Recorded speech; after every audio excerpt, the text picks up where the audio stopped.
एक कौन सी सब्जी होती है जो पितृपक्ष में ब्राह्मण को भोजन कराते समय नहीं बनाई जाती? एक तो कुमड़ा, दूसरा पत्ता गोभी, जो बंद गोभी होती है ना, वो बंद गोभी जो होती है ना पत्ता पत्ता वाली, उसकी भी सब्जी पितरों के ब्राह्मण अगर भोजन करता है तो उसमें नहीं बनाई जाती। एक कुमड़ा, ये जो पेठा बनता है ना कुमड़ा का, ये भी श्राद्ध पक्ष में नहीं खिलाया जाता। महाराज बुरा कोला पेड़ा बोलते हैं, क्या बोलते हैं उसको, श्राद्ध पक्ष में उसको भोजन में नहीं दिया जाता, ब्राह्मण के भोजन। महाराज ब्राह्मण के भोजन में श्राद्ध पक्ष में सबसे ज्यादा जरूरी है दूध की खीर, दूसरा तुरई या गिलकी का भोजन, या तो सब्जी बनाओ या भजिया बनाओ, कुछ भी बनाओ। तीसरा मांस की दाल का भोजन, उड़द की दाल का भोजन। उड़द की दाल का या तो दही बड़ा बना लो, इमरती बना लो, या फिर बड़ा बना लो, या पकोड़ा बना लो, पर उसका भोजन होना जरूरी है। 3 भाग दूध का भोजन आहूतों के हिस्से में चले जाता है, गिलकी और तुरई का भोजन पितरों के हिस्से में चले जाता है, मांस की दाल का भोजन, उड़द की दाल का भोजन प्रेतों के हिस्से में चले जाता है।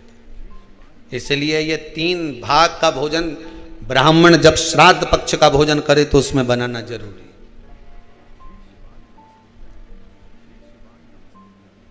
बहुत जरूरी। आपके यहां जब श्राद्ध हो भोजन अवश्य। कई लोग कहते हैं गुरुदेव जब हम गया जी से आ जाएं तो क्या ब्राह्मण भोजन कराना जरूरी है? क्यों नहीं, कराओ, क्यों नहीं करा? क्या गाय की रोटी निकालना जरूरी है? स्वान की रोटी निकालना जरूरी है? कौवे की रोटी निकालना जरूरी है? हम कहते हैं अगर श्राद्ध गया जी का हो गया तो भले कौवे की मत निकालो, पर गाय की, स्वान की, ब्राह्मण जन की भोजन प्रसाद जरूर। देखिए जब ज्यादा घर में पितृदोष हो ना, ऐसा लगे कि पितृदोष बहुत ज्यादा है, 1 रुपये कमा रहे हैं, 1.25 रुपये खर्च हो रहा है, हाथ में पैसा नहीं टिक रहा, दुकान 4 दिन अच्छी चल रही है, फिर व्यापार डाउन हो जाता है, कोई पैसा लेकर भग गया, नहीं दे रहा, कहीं कर्जा मात्रा बढ़ गई है, ये पितृदोष के लक्षण है कुछ। इसमें आपके घर में जो भी रुद्राक्ष पड़ा हो, जो भी रुद्राक्ष रखा हो, क्योंकि संभाल के तो आप रखते नहीं, पटक देते हो यहां, जो भी रुद्राक्ष आपके घर में रखा हुआ, एक पानी के पात्र में उस रुद्राक्ष को डाल दीजिए, उसमें 1 चावल का दाना डाल दीजिए।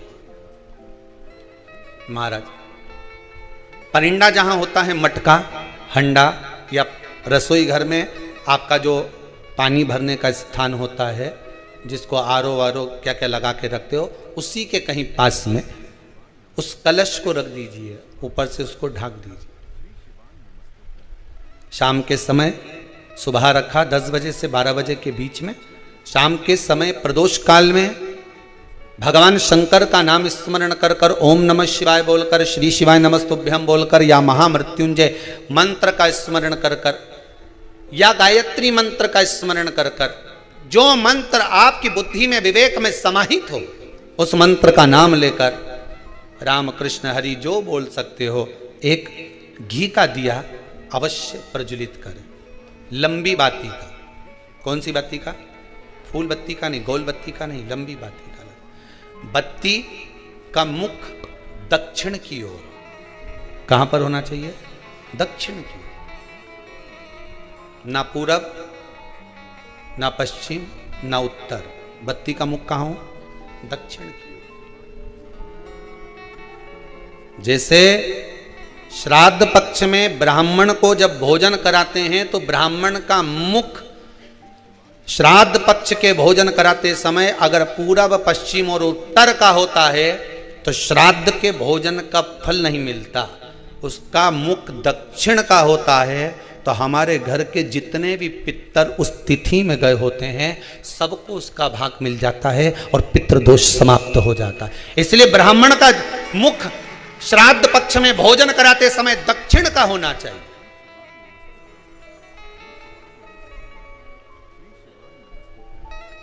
ब्राह्मण का मुख दक्षिण का हो।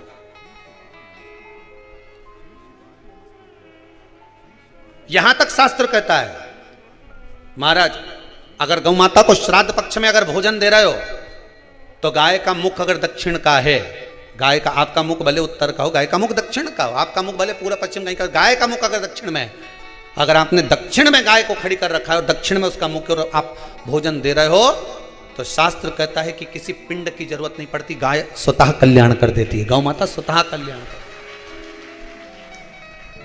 दक्षिण मुखी हो। तो दिए की जो बाती का मुख कहां होना चाहिए? दक्षिण का। और दक्षिण का मुख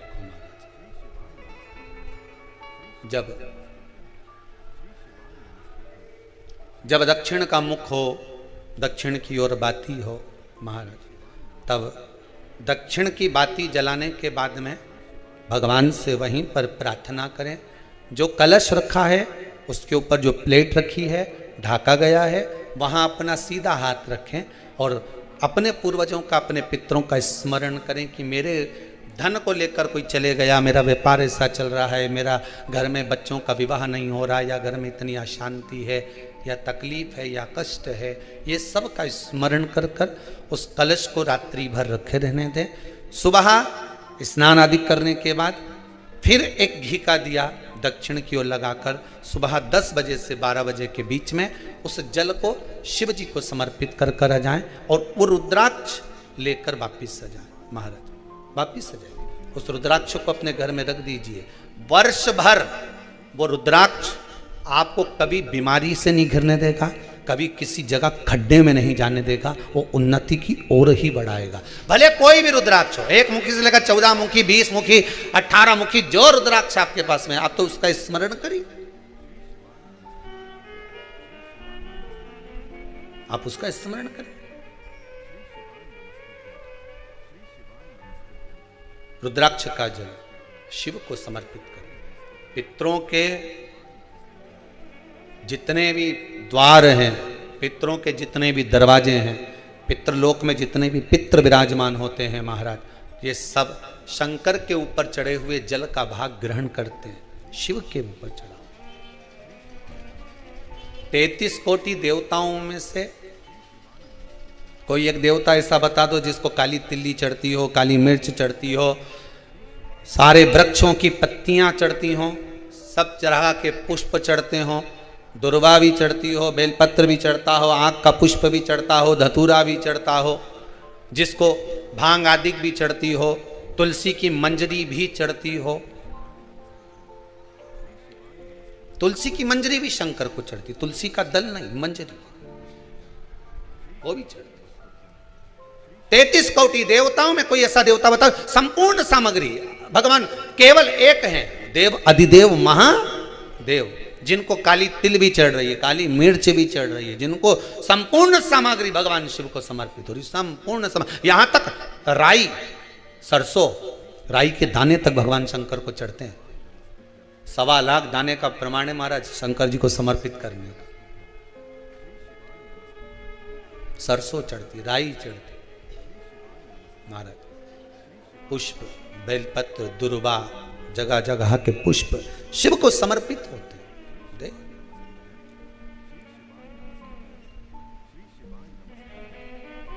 पितृ, जब शंकर भगवान को जल चढ़ाया जाता है 16 श्राद्ध पक्ष में, 16 दिन श्राद्ध के जब हम भगवान शंकर को जल समर्पित करते हैं तो उसका भाग हमारे पितरों को प्राप्त होता है।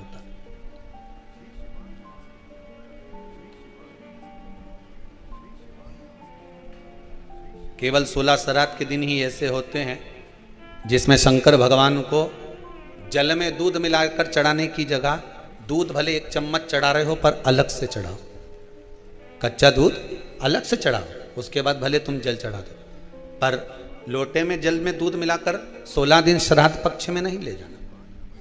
भले 1 चम्मच दूध लेकर जाओ, 1 कटोरी दूध लेकर जाओ, पर कच्चा दूध अलग से लेकर जाओ। शंकर भगवान को अलग से चढ़ाओ, क्योंकि 16 दिन श्राद्ध पक्ष के जब भगवान शंकर को दूध और जल चढ़ाया जाता है, वो हमारे पितरों के खाते में चला जाता है, हमारे पितरों को उसका भाग मिलता है। इसलिए शंकर भगवान को कच्चा दूध भी चढ़ाओ तो पानी में मिलाकर नहीं, एक अलग से 1 चम्मच ले जाओ, भले फिर शिव जी को चढ़ा दो। भले एक छोटा सा कटोरी में ले गए, चढ़ा दिया, जल ले गए, चढ़ा दिया, वो हमारे पूर्वजों को प्राप्त है। पितरों की कथा कहती है कि बेटों का जन्म,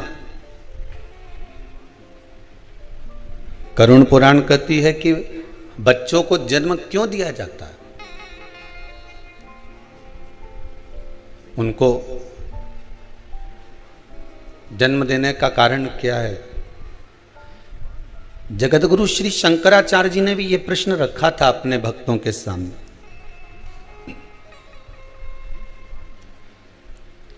पूछा गया था कि औलाद क्यों पैदा करी जाती है, औलाद को जन्म क्यों दिया जाता है।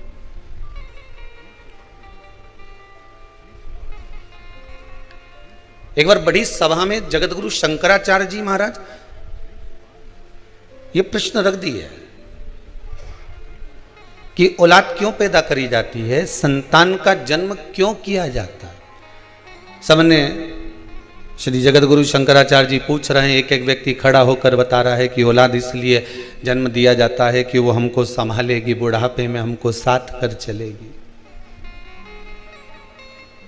दूसरे ने कहा संतान औलाद इसलिए पैदा करी जाती है कि वो हमारे स्वास्थ्य का ध्यान रखेगी।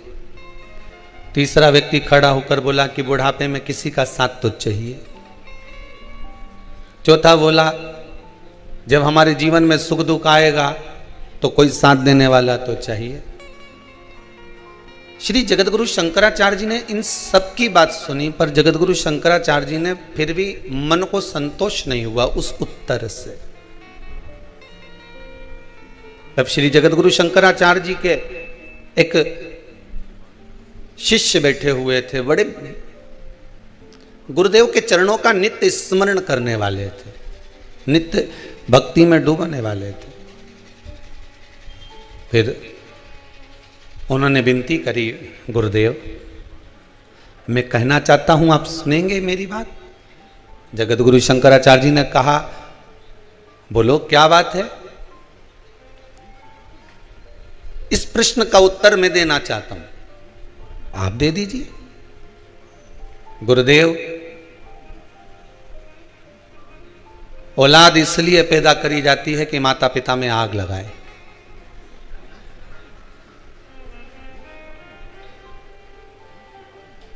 गरुण पुराण का सही मायना यही है, इसके सिवाय औलाद किसी काम की आई है।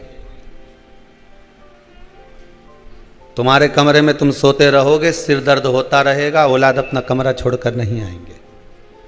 औलाद के सिर में दर्द होगा तो माँ दौड़कर चली जाएगी, बाप 50 बार पूछ लेगा बेटा चल मैं डॉक्टर को दिखाया हूँ, माँ कह देगी जरा चले जाओ, उसको स्वास्थ्य खराब है, उसका तबीयत खराब है, जाओ।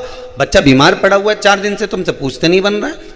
पत्नी का कहना मानकर पिता भी 4 बार जाकर पूछ लेगा बेटा कोई तकलीफ है, चल मैं तेरे को डॉक्टर को दिखा दूं, चल मैं तेरा चेकअप करवा दूं, चल मैं ऐसा कर दूं।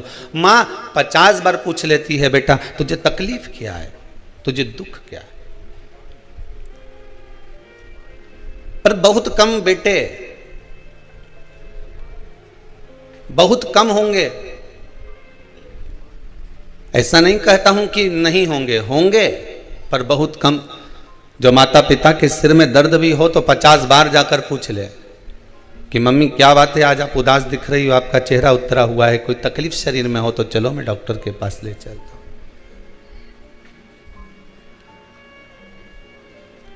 सही मायना तो यही है कि औलाद इसलिए पैदा करी जाती है कि अंतिम समय में आग कौन लगाएगा।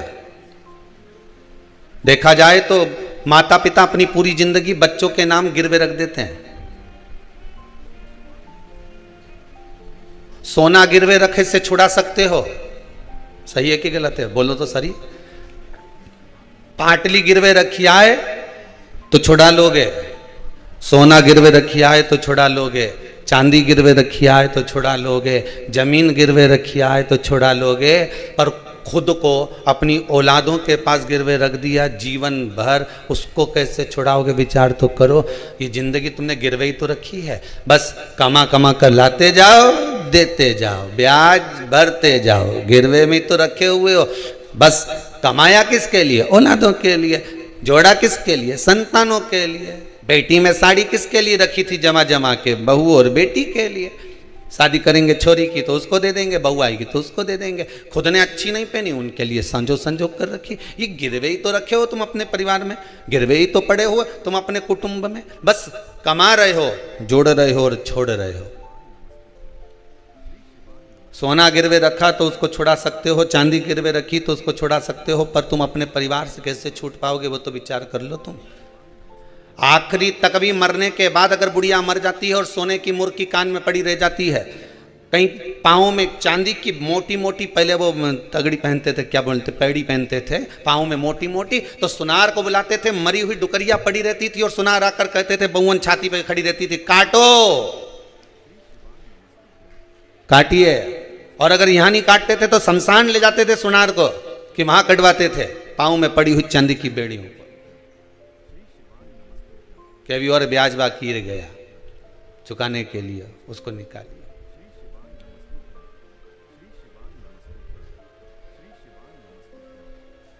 पूरी जिंदगी लगा दी आपने, पूरा जीवन, पूरा जीवन। सबसे बड़ा आश्रम कौन सा? जम के बोलिए जरा। गृहस्थ आश्रम। जितने लोग टीवी पर कथा सुन रहे हैं सब सावधानी से ध्यान से सुनना। सबसे बड़ा आश्रम कौन सा? गृहस्थ आश्रम। कोई तुमसे कहे साधु बन जाओ, कि हम तो नहीं बने दादा। कोई तुमसे कहे सन्यासी बन जाओ, तो कहने रेन दे दादा, तुम्हारा पांव पड़े, सारा साधु सन्यासी हम तो खूब देखिया, हमें नहीं बनना। कोई बोले तुमसे साधक बन जाओ, तो हमें वो भी नहीं बनना। कोई तुमसे कहे कि कोई तपस्वी बन जाओ, जोगी बन जाओ, सन्यासी बन जाओ, तो कि हम तो वे भी नहीं बने दादा, हम तो घर में 2 रोटी बनाए खाएं। तो कोई तुमसे कहे कि नर्मदा के घाट पे जाके बैठ जाओ, रहने दे दादा, घर के बाहर बैठो तो बस योर वाला महाराज चिल्ला चिल्ला के बोले, मत तुम क्यों कि नर्मदा के घाट बैठ जाओ, रहने दे तू तो। फिर कहीं का बोले कि गंगा के घाट पर जाकर बैठ जाओ, हम तो घर में भले मन चंगा कटोते में गंगा।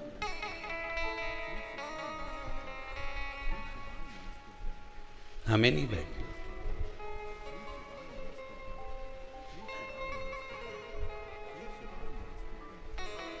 फिर कहाँ रहोगे? तो कहा जैसे मीरा घर में रहती थी, नामदेव जी घर में रहते थे, रामकृष्ण परमहंस जी घर में रहते थे, संत तुकाराम जी घर में रहते थे, मुक्ताबाई घर में रहती थी, कर्माबाई घर में रहती थी। भगवान उसको मिला कि नहीं मिला? मिला ना। ऐसे ही हम भी घर में रहेंगे। घर में रहना कोई सरल बात है? अरे भैया, माना कठिन है घर में रहना, पर घर में ही तो भगवान मिलेगा। यशोदा रानी को मिल गया, नंद बाबा को मिल गया, मेरे दशरथ जी महाराज को मिल गया, कौशल्या मैया को मिल गया, तो मुझे क्यों नहीं मिलेगा? मिलेगा तो मेरे ही घर में, क्यों नहीं मिल सकता? रहो घर में। बस इतना याद रखो, जैसे किसी एक सेठ जी के लड़के की शादी, सेठ जी ने कहा एक से बढ़कर एक आइटम आना चाहिए, बैंड देखो कहां का जोरदार है, कैसा वहां का बैंड जोरदार है, उसी को बुक करो। हलवाई कहाँ का जोरदार है, कैसा वहां का हलवाई जोरदार है, ओके बुक करो। बोलो सही है कि गलत है? जिसके यहाँ अच्छी शादी होती है, खूब पैसा खर्च करे तो अच्छा अच्छा चुन चुन के लाए। तो किसी ने कह दिया साहब दूल्हा काय पे बैठेगा, तो कि घोड़ी पे बैठेगा, तो घोड़ी ढूंढो। तो कैसा घोड़ी? तो वो वहां की जोरदार थी साहब, ऐसी घोड़ी क्या जोरदार, दूल्हा ऊपर अगर बैठ जाए तो लगे कि दूल्हा। अगर शादी करो नहीं छोरा की तो घोड़ी तो उनंग की लाना सा। अच्छा ऐसा क्या बा घोड़ी में? अरे क्या जोरदार घोड़ी ने दूल्हा जब बैठे तो ऐसो लगे। नहीं तो शादी मत कर जो साहब, घोड़ी लाओ तो उनंग की लाना, घोड़ी लाओ तो उधर की लाना, नहीं तो तुम तो शादी मत करो छोरा की। इतना पैसा खर्च करो ने घोड़ी में क्यों ला? तो इतने में सेठ जी बोले चलो घोड़ी बुक करने चलते हैं। और सेठ जी गए, सेठानी गई और सब मिलके घर वहां पर जाके बात करी कि भैया तुम्हारे यहाँ घोड़ी है? कि हाँ है। तो शादी में दो क्या? तो क्यों नहीं देंगे? कितना पैसा लोगे? तो कि पैसे की बात तो बाद में हो जाएगी, कोई दिक्कत नहीं, ले जाओ, पर शर्त एक है। क्या? घोड़ी पे कौन बैठेगा?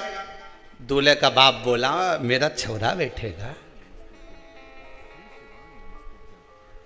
घोड़ी पे बैठने के लायक है कि नहीं? इतना में तो बाप के गुस्सा आ गया, बता घोड़ी पे तो दूल्हा ही बैठे नहीं, छोरा ही बैठे, बैठने के लायक है कि नहीं? जब उसका बाप इतना पैसे वाला तो छोरा भी तो पैसे वाला, क्यों नहीं बैठने के लायक है? नहीं, घोड़ी पे बैठने के लायक तो है, पर शर्त इतनी सी है कि मेरी जो घोड़ी है वो 3 बार उछलती है। यहां से चलेगी, दरवाजे पे पहुंचने से पहले 3 बार उछलेगी, एक बार धीरे से उछलेगी, दूल्हा समझ जाएगा अरे इतना तो हमारा छोरा समझदार है। दूसरी बार उछलेगी, थोड़ी दम के उछलेगी, इतना भी समझ जाए। इतने में तीसरी बार जब उछलेगी ना, फिर तो हमारे भी बस की नहीं रहे। फिर छोरा का फर्ज है कि जैसे उछले वैसे कूद जा, और नहीं कूदा तो इसके बाद जो घसीट के ले जाए नहीं, और जगह जगह से ने दोची पड़े, फिर हमारी गारंटी नहीं है। अब बोलो तुम्हें घोड़ी चाहिए कि नहीं चाहिए? तो क्या साहब हम फोन पे बता देंगे, हम घर जा ही रहा। अब घर जाके इनने विचार करा तो सारा रिश्तेदार मिलने आया, तुम तो साहब माँ गए थे घोड़ी बुक करने के लिए। हाँ साहब, तो क्यों नहीं करी? जब तक घोड़ी नहीं करो नहीं तो शादी मत कर, जो घोड़ी होए तो वहीं की होए। अभी कई की घोड़ी साहब 3 बार उछके,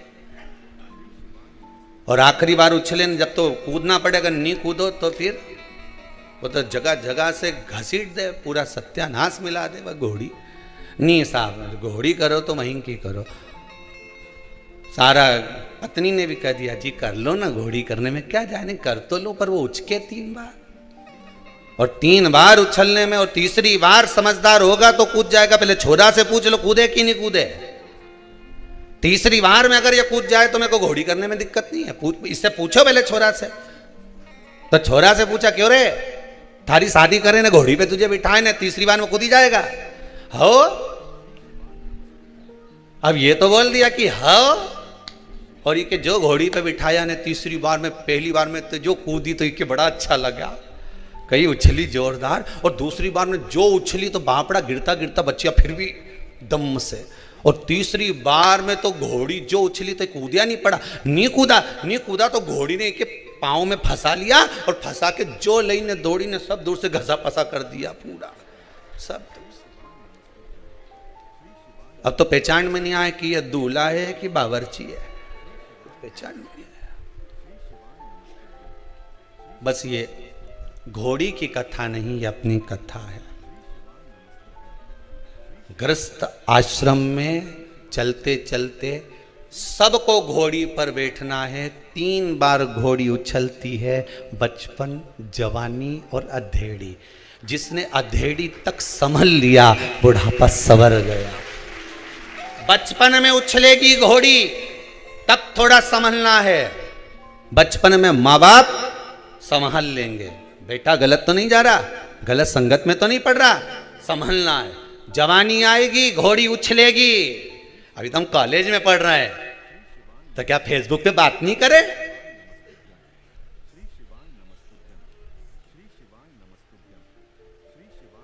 क्या व्हाट्सएप नहीं चला है?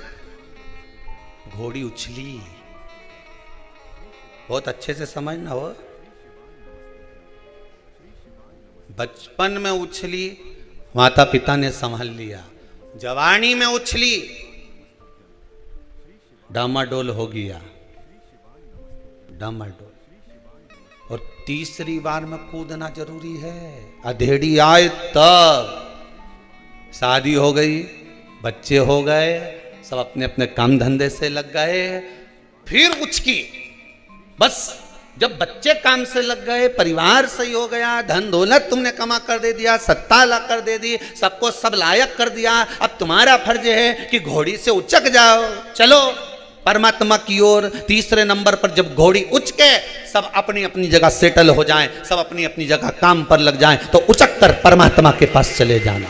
उचक कर भगवान की शरणागति में चले जाना, शिव के चरणों में जाकर बैठ जाना, भगवान की भक्ति में जाकर बैठ जाना। और अगर नहीं बैठे तो घोड़ी रपेटना जानती है, अर्थात अधेड़ी अगर बेकार हो गई, बुढ़ापा बिगड़ जाएगा, बुढ़ापा बेकार हो गया तो अगला जन्म बिगड़ जाएगा। कई लोग हैं अगला जन्म बिगड़ गया लोगों का, कहीं हाथ बेकार, कहीं पाँव बेकार, कहीं शरीर बेकार। किसी से जाकर पूछें गुरुजी बताओ ये हमारे यहाँ बच्चा हुआ ऐसा क्यों हुआ, बेटी हुई ऐसी क्यों हुई, भाई हुआ ऐसा क्यों हुआ, कुटुंब में ऐसा क्यों हो गया, ऐसा व्यक्ति क्यों पैदा हो गया, उसको शरीर में ऐसी विकलांगता क्यों उत्पन्न, उससे पूछो। क्योंकि जन्म मिला था, बचपन, जवानी, अधेड़ी, बुढ़ापा, मनुष्य का शरीर मिला था साधने के लिए, पर परमात्मा का नहीं हो पाया। आखिरी में ना बचपन में न जवानी में लांगा। घोड़ी तो उछली थी, अगर कूद जाता तीसरी बार में भगवान के चरणों में पहुंच जाता तो शायद अगला जन्म संवार लेता, पर अगला जन्म संवार नहीं सका।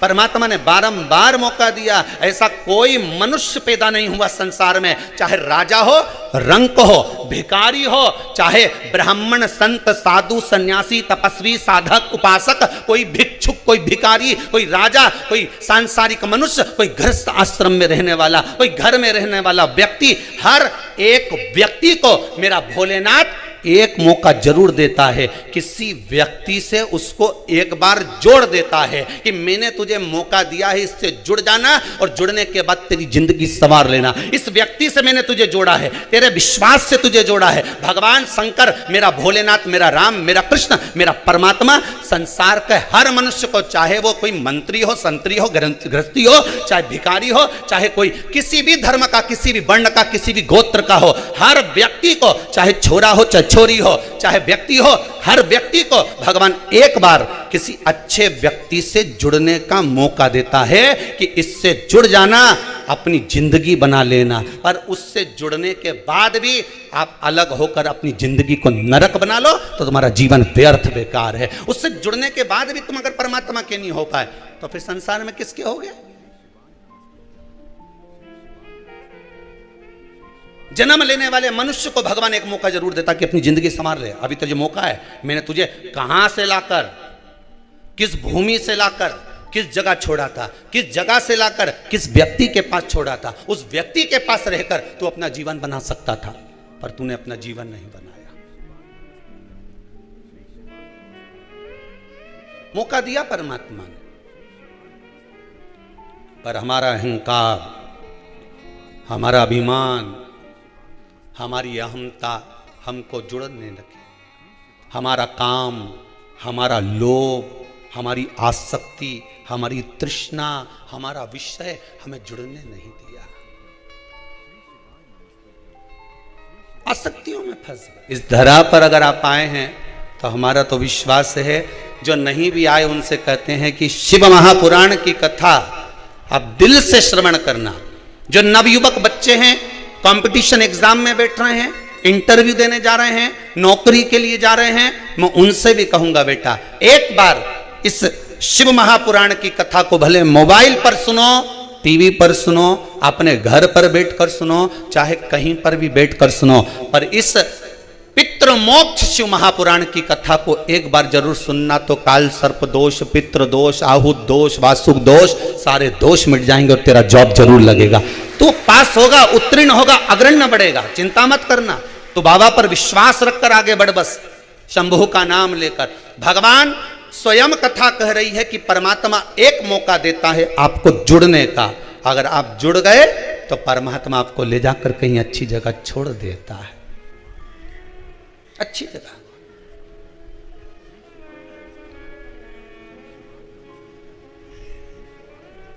भगवान काम करेगा तो आप यश करोगे, जिसका भगवान नहीं कर्म करेगा तो लोग उसका भी बोलेंगे हम तो भगवान के मंदिर जाते थे, हमने तो खूब अगरबत्ती लगाई, हमने तो खूब दियाबत्ती लगाई, भगवान तो हमारी सुनता ही नहीं है। केवल भगवान के साथ नहीं होता, संसार के प्रत्येक मनुष्य के साथ होता है। आपके यहाँ कोई काम कर रहा है, आपके यहाँ कोई नौकरी कर रहा है, आपके यहाँ कोई चाकरी कर रहा है, कोई सेवा कर रहा है, कोई नौकरी कर रहा है, कोई धंधा, कोई आपके हाथ के नीचे काम कर रहा है।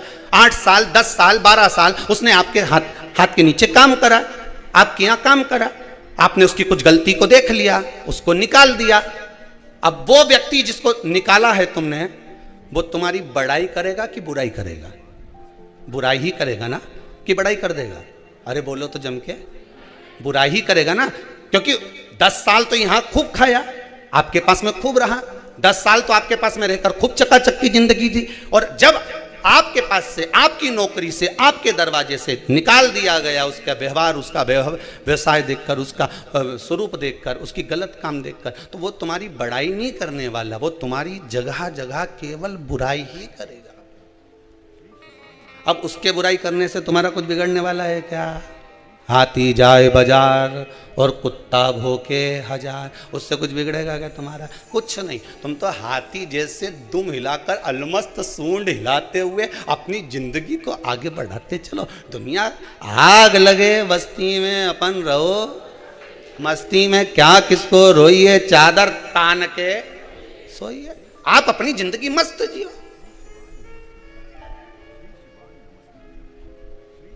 दुकान किस किस की है? हाथ उठाओ जरा, जिन जिन की दुकान है, बस धर लो। जितने आस्था पर कथा सुन रहे हो, दुकान तुम्हारी भी होगी ना। दुकान में कांटा और बाट रेक ही नहीं रहे। कांटा मतलब तराजू, और बाट, कांटा और बाट रेक ही नहीं रहे। अगर कांटा ही कांटा रख लो तो, अरे बोलो जम के, काम चले नहीं। और बाटी बाट रख लो तो कहीं भाटा फोड़े? अरे बोलो तो सही, कांटा होगा तो बाट भी होगा। बोलो सही है कि गलत है? उसी तरह जिंदगी में कांटे होंगे तो थोड़ा बाट करना। बाट मतलब इंतजार, सुख मिलेगा जरूर, मतलब तोले हुआ कुछ भाग मिलेगा जरूर। कांटा होगा तो बाट रखे ना पड़ेगा। बाट मतलब इंतजार रखना पड़ेगा। जिंदगी में कांटे तो दुनिया के लोग बोएंगे, बहुत कांटे चुभाएंगे, पाँव में चुभाने के लिए आएंगे, पर थोड़ा सा इंतजार करना। इंतजार मतलब बाट जोना, इंतजार करना, थोड़ी प्रतीक्षा करना, भगवान पर विश्वास रखना, भरोसा रखना और दृढ़ता रखना। तो जैसे कांटे पर बाट रखाता है तो वस्तु तुला जाती है, उसी तरह जिंदगी में कांटे बोने वाले कांटे बोएंगे, पर बाट जो कर चलना, इंतजार कर कर चलना, तो कुछ ना कुछ तुला कर तेरा भी जीवन सार्थक हो सकता है। कांटा होगा तो बाट होगा। अकेला बाट किसी काम का नहीं होता और अकेला कांटा किसी काम का नहीं होता।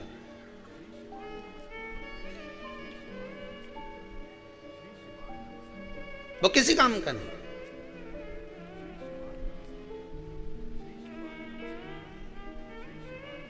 दुनिया के लोग बहुत कहेंगे खूब कथा सुनती थी, खूब, जरा सा दुख आया कि दुनिया के लोग उंगली उठाना चालू कर देंगे। तुम घबराना मती, हाँ सुनती थी, और खजूर वाली चोटी बना के जानल ले, सुनू मैं तो जा, क्या कर ले?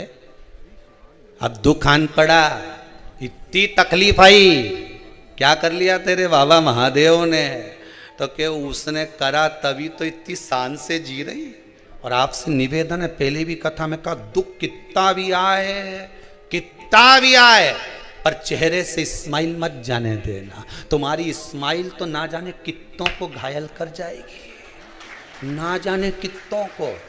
दुनिया के लोग कहेंगे इतना दुख आने के बाद कर्जे में लदालूम पड़ी, दुकान नहीं चल रही, फैक्ट्री बिकने में पड़ी, सारा मकान बैंक में पड़ा, इसके बाद भी इसके चेहरे पे इतनी स्माइल, सारा रिश्तेदार उनके अटैक आ जाएगा बापड़ी के देख देख के कि इतनी प्रसन्नता कहां से ली आई। इतना कर्जा बैंक में, लोन में पड़ा, ये पड़ा, वो पड़ा, बहू सुने नहीं, बेटी ऐसी, बेटा वैसा। दुनिया के लोग कितना ही उंगली उठाए, पर शंकर की कथा अपनी जिंदगी में उतार कर रखना। स्माइल में कमी मत आने देना, प्रसन्नता में कमी मत आने देना, भगवान के भजन में कमी मत आने देना, भगवान की भक्ति में कमी मत आने देना, शंकर के स्मरण में कमी मत आने देना, शंकर के गुणनवाद में कमी मत आने देना, शंकर की कथा में कमी मत आने देना। मेरे चेहरे पर ये चमक, ये दमक, ये फुल वन में महक, सब कुछ भोलेनाथ की दी हुई है। कर्जे में हूं तो क्या हुआ, एक दिन तो उबारेगा। तुम्ही ने दर्द दिया है, तुम्ही दवा देना। उसने दर्द दिया है, उसने दुख दिया है, उसने तकलीफ दिया है, उबारेगा भी वही। क्यों रोऊं मैं, किस लिए रोऊं मैं?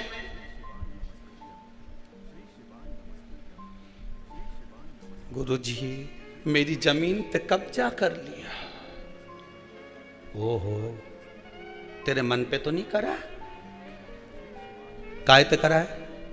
जम के बोलिए, जमीन पर।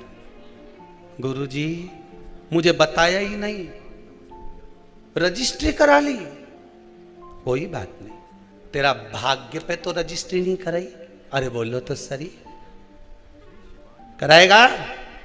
तेरा मन, तेरी बुद्धि, तेरा चित्त सब ले जाके भगवान पर सौंप दे, फिर देखें वो रजिस्ट्री काम आएगी कि ये रजिस्ट्री काम आएगी। फिर देखा जाए वो काम आएगा कि ये काम आएगा। संसार के लोगों से व्यवहार निभाओगे तो एक ना एक दिन धोखा खाओगे, पर मेरे महादेव से व्यवहार निभाओगे तो दुनिया के लोगों के मुख चुप करके ऊपर बढ़ते चले जाओगे। संसार के लोगों से व्यवहार नहीं निभाना। संसार के लोगों में तो ऐसे रहना जैसे जल में कमल का फूल रहे। मेरे अवगुण दोष समर्पित हो सरकार तुम्हारे चरणों में। हमें परिवार में, नातों में, रिश्तों में, कुटुंब में, कबीले में, सबके साथ रहो, कमल के फूल के जैसे रहो। कमल का फूल के नीचे कितना कीचड़ ले, पर फूल कितना जोरदार रहनी। ओके, देखते से तोड़ने का मन करे, जो तोड़ने जाए वो पहले कीचड़ में धस जाए, जा पहले धस। कमल के फूल के तोड़ने जाए। भगवान कहते हैं मेरा भक्त जो मेरा स्मरण करता है, मेरे शंकर कहते हैं जो मेरे मंत्र में डूबा रहता है, जो शिव महापुराण में हमेशा डूबा रहता है। रात को भी मन नहीं लग रहा तो मोबाइल में कथा सुनने बैठ गए, दिन में मन नहीं लग रहा तो कथा सुनने बैठ गए। अभी 2-4-8 दिन नहीं आई ना तो लोगों की नींद नहीं आई। सियोर वाला महाराज कब कथा सुनाएगा, राम जी कब कथा आएगी। तो हमारे कार्यकर्ता बोले यहाँ से ऑफिस में से कि और भी तो आ रही कथा, वो सुन लो। नहीं, सियोर वाला कब आएगा? नहीं तो कथा सुनो, मना नहीं, पर मन। स्वयं भगवान विष्णु से पितृ देवता कहते हैं। आपको कथा में कहा था, जितनी देर आप शिव महापुराण की कथा में बैठते हो, आस्था चैनल के सामने या मोबाइल पर कथा श्रवण करने बैठते हो, ऑनलाइन शिव महापुराण की कथा सुन रहे होते हो, उतनी देर जितनी देर आप भगवान की कथा सुन रहे होते हो, उतनी देर आपके पूर्वजों के पास, आपके पितरों के पास भगवान विष्णु बैठे रहते हैं। उनके कंधे पर हाथ रखकर कथा सुनते हैं कि तेरे बच्चे सत्कर्म कर रहे हैं, तेरे बच्चे पुण्य कर्म कर रहे हैं। इसलिए आपसे कह रहे हैं, बार बार कर रहे हैं कि इस पुनीत पावन 24,000 श्लोक से शिव महापुराण का जो यज्ञ चल रहा है, इसका दर्शन करो, कथा श्रवण करो और अपने जीवन को सार्थक बनाओ। जितनी देर आप कथा में बैठे उतनी देर आपके पूर्वजों के पास मेरे नारायण बैठे, उनके पास भगवान बैठे। छूट जाए पर मेरा भोलानाथ, मेरा शंभुनाथ, मेरा त्रिकालदर्शी, मेरा कैलाशी, मेरा अविनाशी नहीं छूटना चाहिए। वो क्यों छूटे?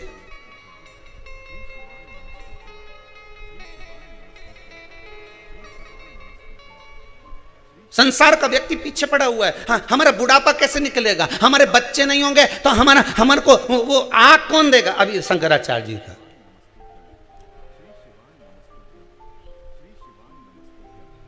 तुम्हें आग लगाने वाले को मत ढूंढो रे। अभी कोरोना महामारी ने दिखा दिया, औलाद को मौका नहीं मिल पाया। बोलो सही है कि गलत है? ऐसे ही आग लगाया है। तुम्हें आग लगाने वालों को मत ढूंढो कि बच्चे नहीं होंगे तो आग कौन लगाएगा। तुम्हारे भीतर समाहित अज्ञानता में आग लगाने वाले सदगुरु को ढूंढो कि अज्ञानता में आग लगा दे और मुझे ज्ञान की उपज पैदा कर दे, जिससे मुझे महादेव मिल जाए।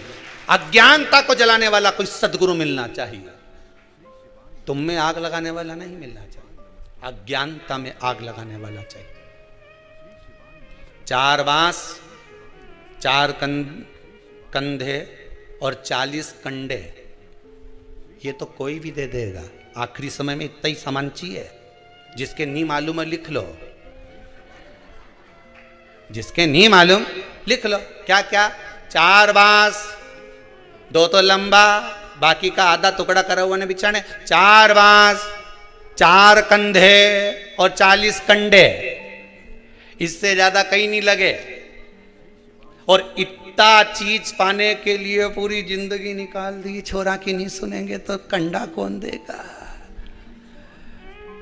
बहू की नहीं सुनेंगे तो फिर अब ये 4 बांस, 4 कंधा और 40 कंडा तो तुम नी भी चोरा चोरी के पूजो तो भी कोई दे देगा। ये कोरोना महामारी में दिखा दिया, नहीं पूछोगे तो नहीं दे देगा। भगवान तो कहा गीता जी में कि ये मीरा, कर्मा, नामदेव, ध्रुव, प्रहलाद, संत, महात्मा, साधु, सन्यासी, तपस्वी, साधक, उपासक जो एकांत में तप कर करके मर जाते हैं, इनके कौन सी औलाद अंतिम संस्कार करने आती है? इनको कौन 4 कंधा देने आता है? इनको कौन 40 कंडे देने आता है? इनको 4 बांस देने कौन आता है? भगवान कहते कोई दूसरा नहीं आता। भगवान कहते गीता में मैंने वचन दिया है अर्जुन को, जन्म मैंने दिया, माता के स्तनों में दूध मैंने दिया, तू भोजन करना नहीं जानता था, नौकरी पे नहीं जाता था, पैदा होते से तू कहीं सर्विस करने नहीं चले गया, पेट मैंने भरा, तेरे उदर की पूर्ति मैंने करी, और मरेगा तेरे परिवार वाले तुझे अग्नि नहीं देंगे, कंडे नहीं देंगे, कंधा नहीं देंगे। भगवान कहते हैं तो मैं आऊंगा, तुझे गोदी में उठाकर वहां तक लेकर जाऊंगा। काहे चिंता करता है? जबरदस्ती का रोए, जबरदस्ती का आंसू ढलका है, मारा कई होगा, कई। अरे तुम्हारा क्या होगा? तुम तो डायरेक्ट क्यों ना, तेरा क्या होगा रे कालिया, तुम्हारा क्या होगा? तुम तो शिव महापुराण की कथा सुन रहे हो, तुम्हारा कुछ नहीं होने वाला। अब तो यमराज भी सोचे, इन्हें तो 10-12 बार सुन ली रे, ये के तो घर का भी चक्कर मत काट, जिन्हें पड़ोसन के उठा ला जाए पर इसे छोड़ी आ जाए। अब तो यमराज भी कहे के दरवाजे मत पहुंच जाना दादा।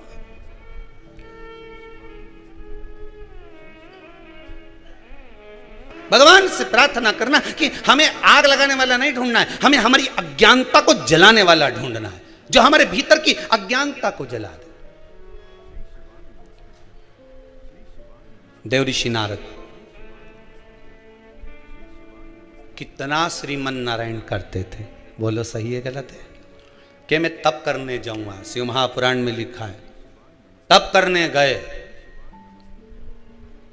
अहंकार बढ़ गया, जिसको देव अधिदेव महादेव नहीं जीत पाए, उस कामदेव को मैंने जीता। यह अज्ञानता नहीं तो क्या?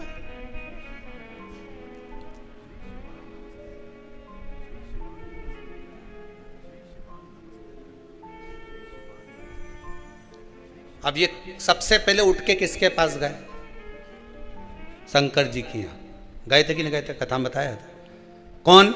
देव ऋषि नारद ने कामदेव को जीता, सीधे शंकर जी के पास गए और शिव जी के पास जाकर बोले देव अधिदेव महादेव की जय हो। शंकर भगवान ने पूछा आओ प्रभु कैसे आना हुआ देव ऋषि नारद? नारद जी बोले जिसको आप नहीं जीत पाए उस कामदेव को मैंने जीता है। शंकर भगवान बोले आप देव ऋषि नारद हो, आप तो दुनिया जीत सकते हो, ऋषि क्या नहीं जीत सकता? आप तो दुनिया जीत सकते हो। शंकर भगवान ने रुद्राक्ष की माला उठाई, नारद जी के गले में पहना दी और जाते जाते नारद जी को एक फ्री की एडवाइस दे दी, अकल, फ्री की अकल, फ्री का ज्ञान।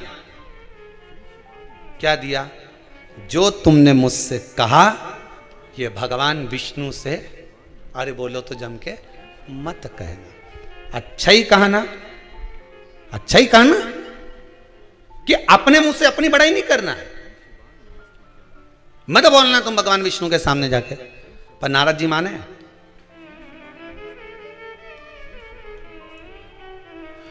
फ्री की चाय बटे तो भीड़ लग जाए रे, बोलो सही है कि गलत है? और मैं लिखा रे फ्री की चाय तो थोड़ी, तुम कहीं पिरिया हो, यहाँ होटल पे अंदर फ्री में, बोलो सही है कि गलत है? फ्री की कचौड़ी बटे तो, अरे बोलो जम के भीड़ लग जाए। फ्री का कम्मल बटे तो, ये सो जोरदार कम्मल, कहीं जोरदार, कितना का लिया? फ्री में मिल रही है, चले जा।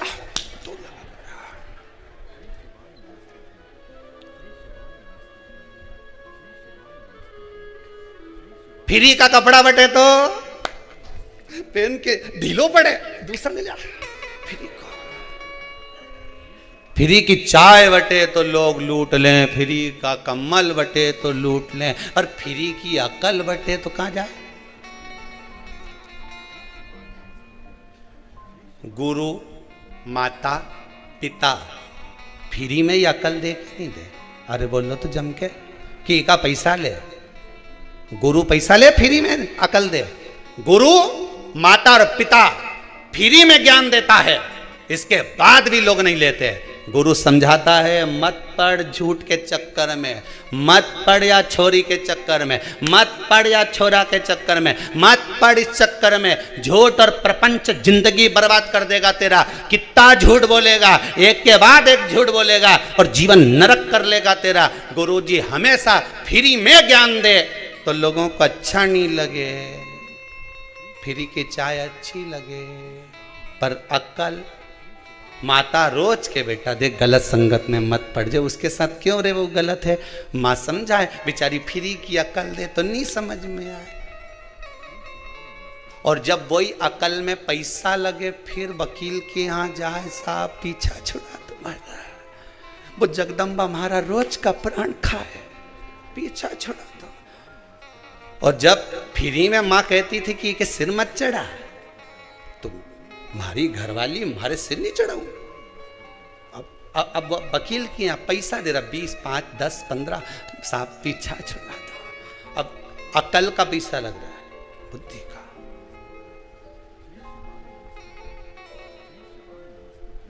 गुरु माता पिता फ्री में ज्ञान देते हैं, कौन सा तुमसे पैसा ले। अरे गुरुजी बराबर तो जीवन में कोई नहीं हो सकता, सदगुरु बराबर दुनिया में कोई नहीं हो सकता। एक कथाकार जब कथा करने बैठता है व्यासपीठ पर, जितने कथाकार कथा करने बैठते हैं ये अपनी तिजोरी का माल लेकर बैठते हैं।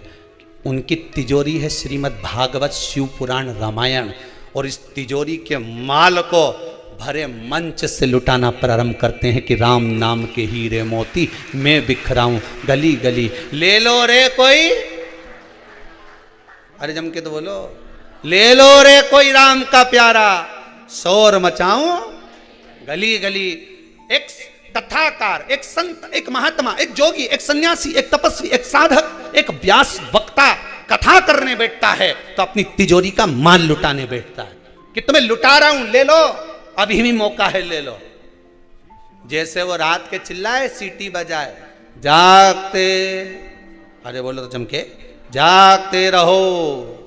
अब उसको क्या पड़ी आधी रात को चिल्लाने की कि जागते रहो, उसको सब उसको मालूम है ये कोई जगह है, सो रहा है। उसी तरह गुरुजी भी दिन में चिल्लाते हैं, जाग जाओ, अभी कुछ नहीं बिगड़ा, राम कृष्ण शिव कहीं नहीं गया, तुम्हारी तिजोरी का माल कोई लूट के ले जाएगा, जाग जाओ। इस हृदय में राम और कृष्ण और शिव को बिठा लो, नहीं तो कब लुट जाएगी ये तिजोरी। श्वास जाती जा रही है, जा रही है, पूरी तिजोरी लुटती चली, बचा लो, अभी भी मौका है। देव ऋषि नारद को कितना समझाया भगवान ने, कितना ज्ञान उपदेश दिया। अरे नारद जी आपको कहकर भेज रहे हैं, बिल्कुल ध्यान रखना, आप ये बात मुझे कहो, ये भगवान से मत कहना। पर कौन ने माना? देव ऋषि नारद सीधे भगवान विष्णु के पास जाकर कह दिए, सीधे जाकर कह दिए भगवान विष्णु को। पहुंचते ही भगवान विष्णु जान गए कि नारद जी ने, देव ऋषि नारद आज निंदा कर रहा, करेगा निंदा करने वाला भी करे।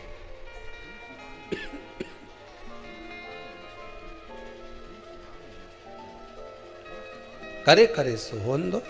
अब देव ऋषि नारद को लगा कि भगवान विष्णु को इतनी बड़ी बात कही, और इतनी बड़ी बात मैंने देव ऋषि नारद मन में सोचे कि मैंने भगवान विष्णु को कही, और भगवान मेरी बात को तो लिए ही नहीं। निंदा करने वाला व्यक्ति, कोई अगर किसी पर उंगली उठाए तो पहले विचार कर लेना कि ये सत्य बोल रहा है कि असत्य बोल रहा है, विचार करिएगा।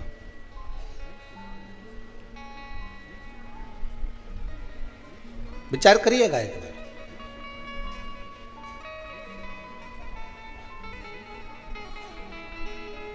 अच्छाई देखोगे तो ढेर अच्छाई मिलेगी, और बुराई देखोगे तो ढेर बुराई मिलेगी। एक बार जब भगवान राम जी महाराज अयोध्या में आ गए, राम राज्य स्थापित हो गया। तब राम जी महाराज जब शाम के समय पर टहलने के लिए निकले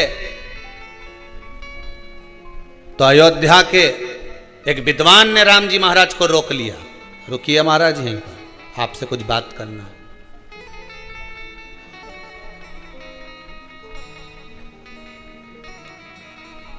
हमें आपसे कुछ पूछना है। राम जी महाराज रुके, विद्वान के चरणों में राम जी ने प्रणाम किया। कोई बहुत अगर विद्वत्ता की बात करे ना तो उसके सामने शून्य बन जाना चाहिए। अपनी ज्ञान की परिभाषा में मत खोलना।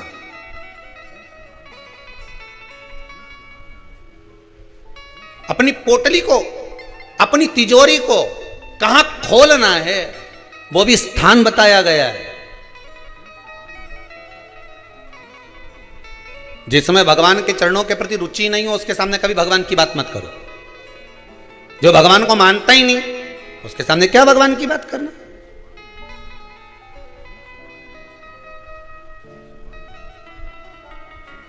ज्ञान उसी को दीजिए जो ले रहा हो, उसके सामने कभी ज्ञान मत दो जो लेने कोई तैयार नहीं।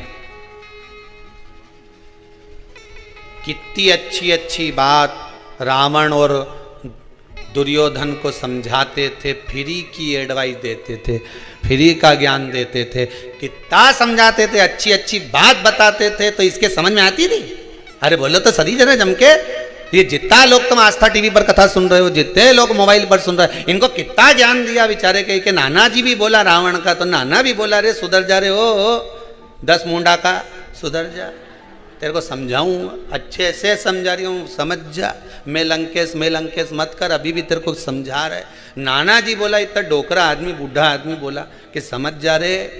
अच्छा वो तो वो एक ही धर्म पत्नी भी समझाई बेचारी मंदोदरी भाई, कितना किया, समझ जाओ स्वामी, पर ये फ्री की एडवाइस जिसे समझ में आए। अच्छी बात अगर किसी के क्यों नहीं तो के वो पटना की बोलूं कि काली मिर्ची बोलूं, तुम बोलो वो बोल दूं। पटना की लग जाए वह मिर्ची, लाल मिर्ची लग जाए उसे तुरंत। अच्छी बात अगर कहीं का बोला, समझाने की बात तुमने किसी को की और रुके लगे। इतना भी मूर्ख नहीं है हम हो, जितनी अकल तुम दे रही हो नहीं, जितनी तुम अकल हमको दे रहे हो नहीं, इतनी तुम में पहले की भरी। रावण भी उसके नाना जी से बोला, नाना जी तुम्हारा 1 मुंडा, मेरा 10, अब बता अकल की में बड़ी। और नाना जी बेचारा चुप हो गया, खांसने लगा बेचारा छोरी मारे पानी पिलाई दे, चक्कर में नहीं पड़ूं दादा। अकल उसके दी जाए जिन्हें अकल में हो थोड़ी बहुत, जिसकी विवेक में समा जाए। अब ये तो कि हमारा 10 मुंडा और तुम्हारा 1 मुंडा, अकल तुम 1 मुंडा से दोगे, हमारे तो 10 मुंडा की अकल। अपन किसी की अच्छी अकल दो नहीं तो उसे पटना की मिर्ची लगे, उसे मिर्ची लग जाए। बताओ हमें ज्ञान दे रहा है, हमें जैसे अकल ही नहीं है। समझाने वाला मम्मी समझाए छोरा के तो छोरा ही कह दे, अपनी अकल अपने पास रखो। तुम मुझे क्या मूर्ख समझती हो? इतना कॉलेज में पढ़ रहा हूँ, इतना लोगों के चले ही रहा हूँ, मम्मी तो मुझे जानती नहीं है। मम्मी बोले यही तो समझा रही कि तू दूसरे के मूर्ख बनाना छोड़ दे, तू तो खुद मूर्ख छोरा। अभी के कौन समझाए, पर ये कि हमारा तो 10 मुंडा, हमें नहीं चाहिए किसी की अकल, हम तो खुद विद्वान।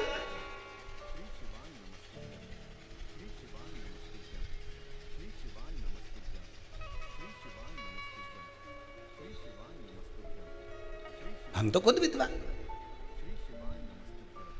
और दुर्योधन को कितना समझाया बापड़ा के, बताओ कितना भगवान कृष्ण समझाने के लिए गए, मान जा रहे हैं। देखो हाथ जोड़ो दादा, 5 गांव का राज्य दे दे इनके, क्या कि एक सुई की नोक के बराबर नहीं दो।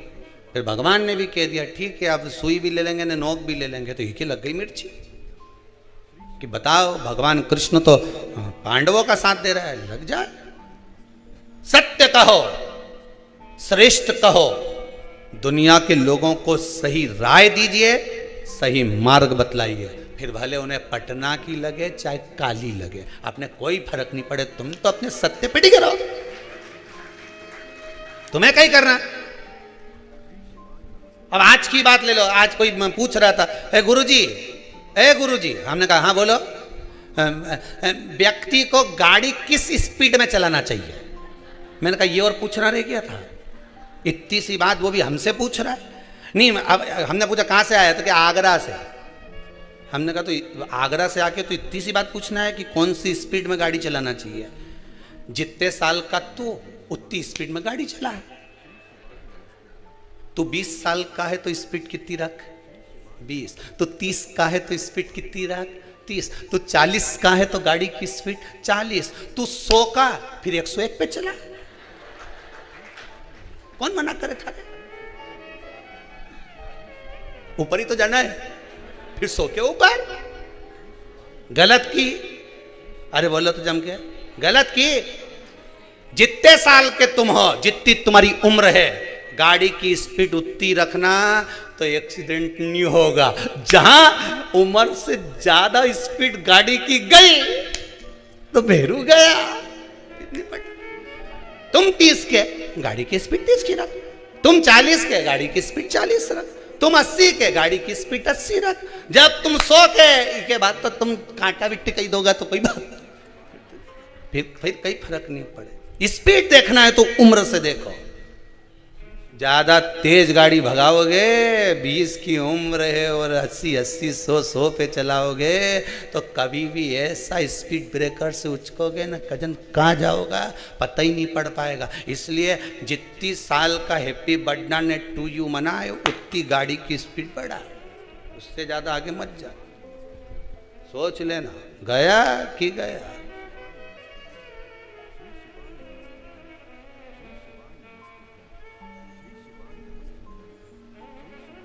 गया तो गया।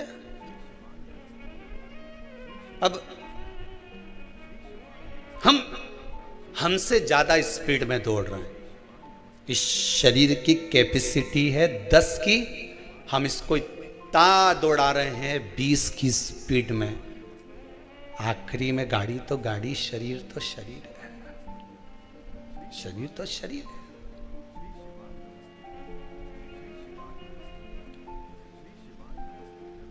आठ बजे से दुकान पे बैठ गया, 9 बजे तक उठ नहीं रहा।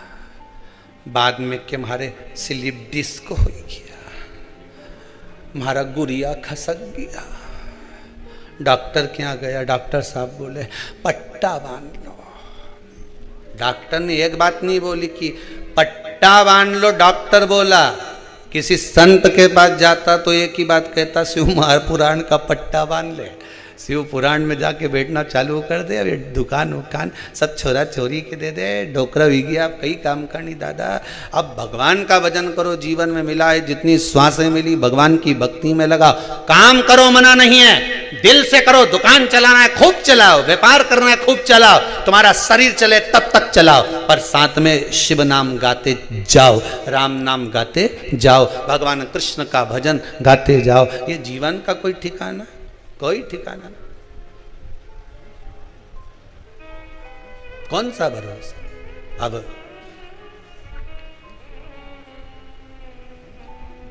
भक्ति में रम जाओ, जितना रम सकते। देव ऋषि नारद के मन में नहीं रहा, अहंकार था। भगवान कृष्ण के, भगवान विष्णु के सामने जाकर कह दिया। भगवान विष्णु उनको लग गया कि इसने निंदा करी है।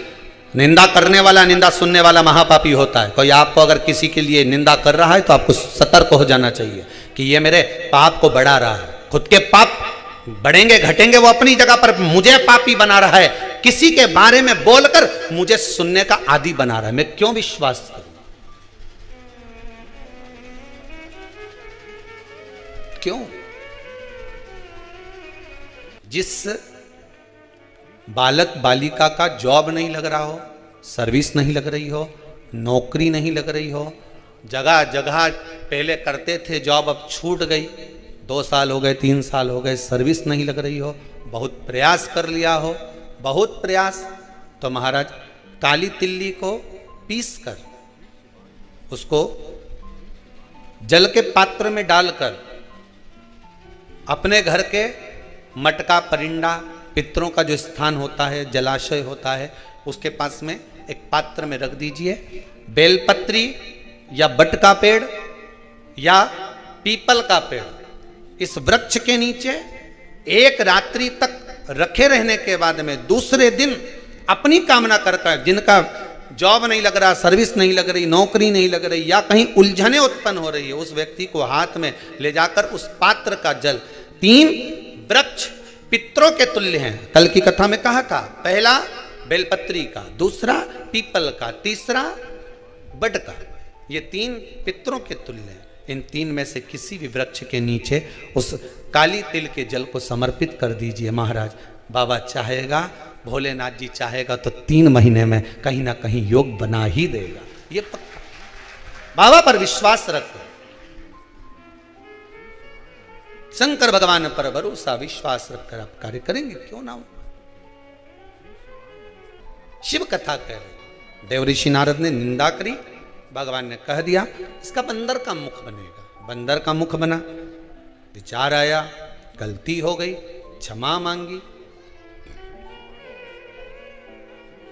जब व्यक्ति के जीवन में ज्ञान की अजीर्णता हो जाती है, अहंकार, किसी किसी को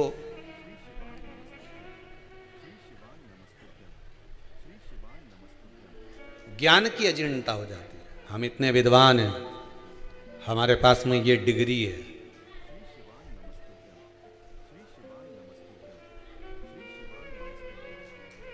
ज्ञान की अजीर्णता। फिर लोग क्या कहने लगते हैं, देव ऋषि नारद ने विचार करा कि मैंने इतना कामदेव को जीत लिया, और काम को जीतने के बाद कहाँ मेरा भाग्य फूटा कि मैंने देव अधिदेव महादेव को जाकर अपना अभिमान प्रस्तुत कर दिया।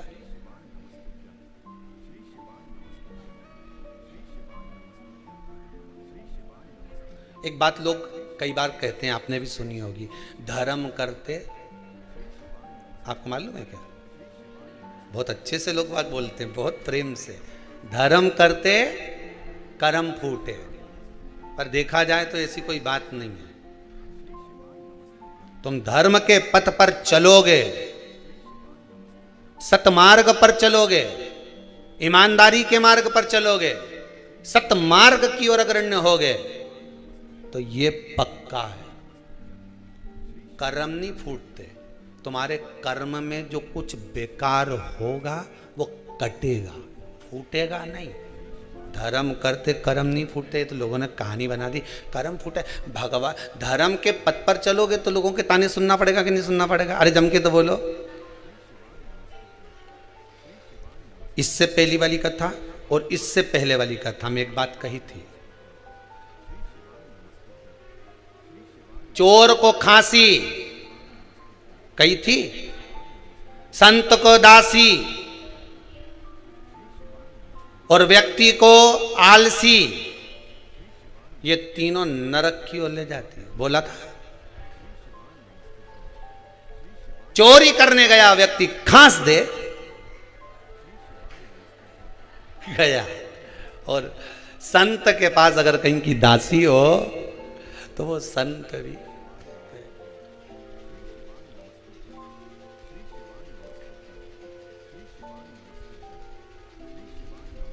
आज का जमाना में तो चेला भी बनाओ तो सोच समझ के बनाओ दादा। बट टीवी में देखा अभी 2, 3, 4 दिन से देख देख के, दादा काय चेला, गुरु की बदनाम करी रखवा, 50 बार विचार करना पड़ेगा गुरु को चेला बनाने से पहले। ये सोचने वाली बात, एक बहुत ध्यान रखना अपनी जिंदगी में।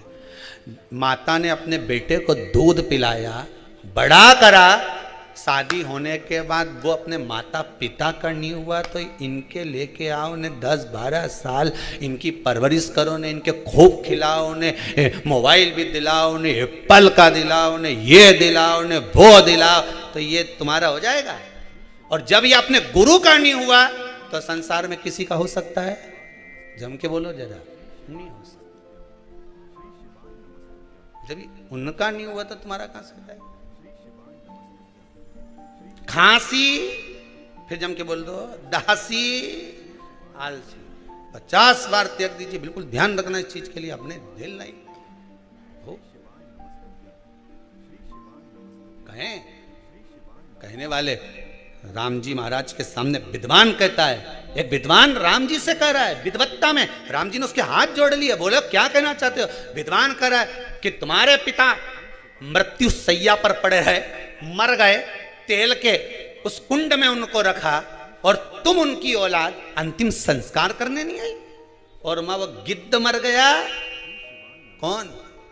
वह जटायु, वो गिद्ध मर गया और उसका अंतिम संस्कार कर रहे, और तुमने अपने पिता का अंतिम संस्कार नहीं करा, तुम्हारे जैसा पुत्र नहीं देखा। एक विद्वान ने राम जी पर उंगली उठा दी। राम जी की आंख से आंसू बह रहे थे। दुनिया के लोग ताने कसने में पीछे नहीं हटते रहे दादा, पर राम जी जैसी सतर्कता रखना। राम जी से विद्वान कराए कि अपने पिता को तुम अंतिम संस्कार करने नहीं आए, वह गिद्ध का वो पक्षी का तुमने अंतिम संस्कार करा। तब मेरे राम जी ने उस विद्वान की बोलती 1 मिनट में बंद कर दी। राम जी बोले, देखो मेरा जन्म हुआ है, जिसका कोई नहीं उसका राम है। दशरथ जी के तो 4 पुत्र थे, कोई भी आग दे देता, और वह पक्षी का कौन था? राम ने जन्म दिया था, इसलिए राम उसका अंतिम संस्कार। उस पक्षी का कौन था? जिसका कोई नहीं उसका राम है, जिसका कोई नहीं उसका मेरा भोले नाथ है। काय को टेंशन लेना? विद्वान चुप। अब क्या बोले उसके आगे? क्या बोले? जिसका कोई नहीं उसका राम है, परमात्मा है उसका। अज्ञानता का भाव प्रकट मैंने कहां ये बोल दिया? देवऋषि नारद का अभिमान, देवऋषि नारद की अभिमत्ता कहां मैंने बोल दिया?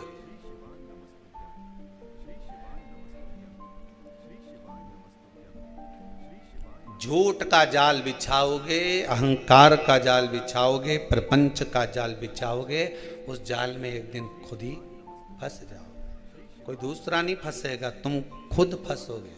दूसरे के लिए खड्डा खोदोगे, खुद उसमें गिर जाओगे। झूठ के जाल में खुद फंस जाओ। आज कहा नेत्रों से जल बह रहा है, मुझसे गलती हो गई, अब मैं क्या करूं? देवऋषि नारद करें, अब मैं क्या कर सकता हूं? अब मैं करूं तो करूं क्या? तो कहा जिसका अपमान करा है उसी की शरण में चले जाओ। शरण में जाने से कुछ होता है क्या? शरण में जाओगे और माफी मांग लोगे, चरण पकड़ लोगे। बेटा रोते हुए अपने माता पिता के चरण पकड़ ले तो क्या माता पिता माफ नहीं करते? लाखों का डब्बे में लगाया या शेयर मार्केट में लगाया या बाप को कर्जे में लदालूम कर दिया तो भी बाप बेटे से यही कहेगा, हे तो छोरा मेरा ही। फिर भी कह देगा कोई बात नहीं, आ मेरे गले लग जा। माता पिता सदगुरु परमात्मा होता ही ऐसा है, वो क्षमा कर देता है, जा। पर हम में फूल करना, अहंकार, अभिमान, मैं हूं मैं हूं मैं हूं, नहीं।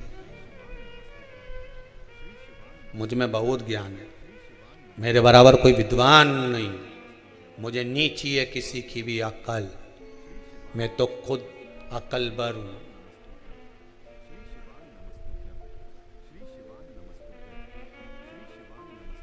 मुझे नहीं चाहिए। देवऋषि नारद का अभिमान चले गए। चंद्रभागा नदी के तट पर जाकर शिव की आराधना करी। मुझसे गलती हो गई, मुझे क्षमा कर दो। शंकर भगवान आए, देवऋषि नारद को दर्शन दिया।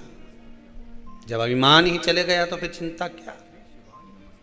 अहंकार में 3 गए, धन वैभव और वंश, ना मानो तो देख लो रावण, कौरव और कंस, तीनों अहंकार में चले गए। अभिमान गया ना, कोई बात।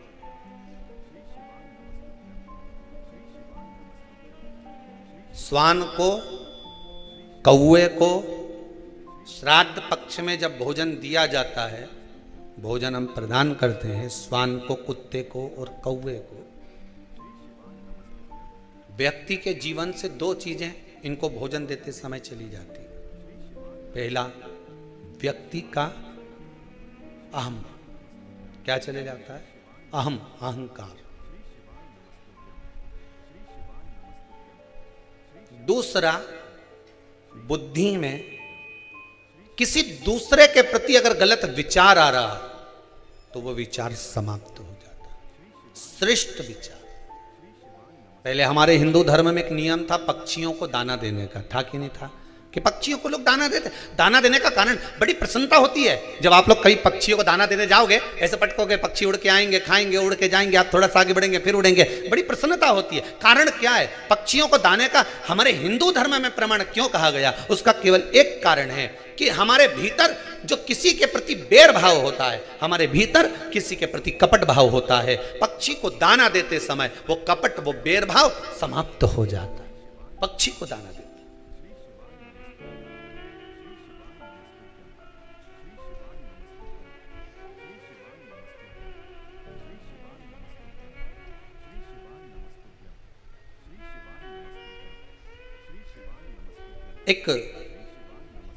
एक किसी व्यक्ति का फोन आया था, क्या गुरुदेव ये बताओ, ये जो 24,000 श्लोक से आहुतियां छूट रही हैं, अग्नि में सांकल्य दी जा रही है, क्या इससे पितरों को मोक्ष मिल जाएगा, प्राप्त हो जाएगा? गरुड़ पुराण में कहा गया, जब पितरों को बहुत भोजन मिलने लगा श्राद्ध पक्ष में, तो उनको अजीर्ण होने लगा, वॉमिटिंग करने लगे, पितर और रोने लगे कि हमको इतना भोजन मिल रहा है, हम इतना खा रहे, पच नहीं रहा, क्या करें? सारे पितर दौड़कर ब्रह्मादेव के पास पहुंच गए। ब्रह्मा जी कृपा करिए। ब्रह्मादेव भगवान विष्णु के पास ले गए पितरों को। भगवान विष्णु ने पूछा क्या हुआ? तो क्या महाराज जी ये पितर रो रहे हैं। क्यों? कि 16 श्राद्ध में इनको खाने को मिलता है, साल भर तो मिलता ही नहीं, एक बार जब जम के मिलता है तो डट के खा लेते हैं, और डट के पितर खा लेते हैं तो वो अजीर्ण हो जाता है। क्या करें? सब लेकर भगवान शंकर जी के पास गए। भोलेनाथ जी से पूछा प्रभु क्या करें? शंकर जी ने उसी समय पर अग्निदेव को बुलाया। अग्निदेवता जरा इधर आओ। अग्निदेव बोले बोलो प्रभु क्या बात है? शंकर भगवान ने कहा सुनो अग्निदेव, जितनी देर तक 16 दिन श्राद्ध के पितृ मृत्यु लोक में रहेंगे, अपने अपने घर में जाकर भोजन करेंगे, तब तक 16 दिन तक अग्नि देवता इन पितरों के साथ रहेंगे। इसलिए हिंदू धर्म में रीति है कि श्राद्ध पक्ष में कंडा जलाकर, गोबरी जलाकर, उसको जलाने के बाद उस पर घी, शक्कर, धूप छोड़ो। क्यों? क्योंकि तुम्हारी धूप छोड़ने से, तुम्हारी सांकल्य छोड़ने से, अग्नि में एक ग्रास देने से, अग्नि में एक भाग प्रदान करने से, जरा सी सांकल्य देने से तुम्हारे पितृ खुश हो जाते हैं। क्यों? क्योंकि पितृ जब भोजन करते हैं और अग्नि की धूप साथ में दी जाती है तो अजीर्ण नहीं होता। तो पितृ आशीर्वाद देते हैं कि तुमने हमारे लिए अग्नि में सांकल्य दी है, जाओ तुम्हारा कल्याण हो, तुम्हारे भंडार भरे। ये अग्नि देवता की साक्षी में पितृ आशीर्वाद देते हैं। पितृ आशीर्वाद देते हैं। अग्नि की साक्षी होना चाहिए पितरों के लिए। शादी में किसकी साक्षी होती है? जम के बोलो, अग्नि की। ये तुमने मंडप लगाया, ये तो ठंडा हो जाएगा, बोलो हो कि नहीं हो? मोर छटाएगी तो मोर ठंडा हो जाएगा, बोलो हो कि नहीं हो? ये जितना बाराती आया एक ना एक दिन ये भी ठंडा हो जाएगा, बोलो है कि नहीं हो? सब अपने अपने घर पहुंच गया। ये सोफा सेट ने पलंग सब चले जाएगा, नहीं गद्दा रजाई और टेंट हाउस का था नहीं, ये भी चले जाएगा, बोलो सही है कि गलत है? पंडित जी ने पूजन कराई, वे भी चला जाएगा। अब सब कुछ चले गया। फिर शादी का जो तुम्हारा संबंध हुआ है, हाथ जो पकड़ाया गया है, उसकी साक्षी कौन देगा? तो क्या ये जो अग्नि की 7 भांवर डाली है, ये अग्नि साक्षी है। उसी तरह पितृपक्ष में आप लोगों ने जो अपना नाम गोत्र लिखकर भेजा है और उसकी जो सांकल्य डल रही है, वो अग्नि उन पितरों की साक्षी है। उसका फल वो जाने, उसका मोक्षता वो जाने। कथा कह रही है, शिव महापुराण वर्णन कर रही है, देव ऋषि नारद के हृदय चित्त। अहंकार चला गया, अभिमान गया, और अभिमान गया तब बाबा ने कृपा करी, शंकर जी का दर्शन हुआ, आज्ञा करी, क्या चाहते हो? नारद जी कहते हैं बस भक्ति करता था, श्रीमन नारायण का स्मरण करता था, पर भक्ति के पथ से मैं वंचित हो गया था, भक्ति के पथ से मैं छूट गया था, और भक्ति के पथ से जब मैं छूट गया, भक्ति के पथ से मैं वंचित हो गया, जब व्यक्ति के भीतर अहम आ जाता है, अहंकार आ जाता है, अभिमत्ता आ जाती है, तब व्यक्ति भक्ति के पथ से हट जाता है। एक बात बहुत अच्छे से समझ लेना, बहुत सारी जगह का भोजन करोगे तो एक जगह में मन लगेगा क्या? अरे बोलो तो सही, अच्छे से तो बोलो, लगेगा एक जगह? नहीं। एक जगह पर अगर मन को लगाना है, अपने मन को एक जगह पर अगर स्थिर करना है, तो भोजन भी जम के बोलिए एक जगह का ही करना चाहिए। और एक बात अन्न के लिए बहुत ध्यान दीजिएगा महाराज, एक बात अपने जीवन में उतारिएगा कि प्रयास करना, तीर्थ में जाओ, होटल का भाग कम खाकर कहीं संत साधु सन्यासी कहीं आश्रम आदि में थोड़ा सा भी मिल जाए ना, कण का मात्र तो उसे पा लेना, प्रसाद मिल जाए उसको पा लेना।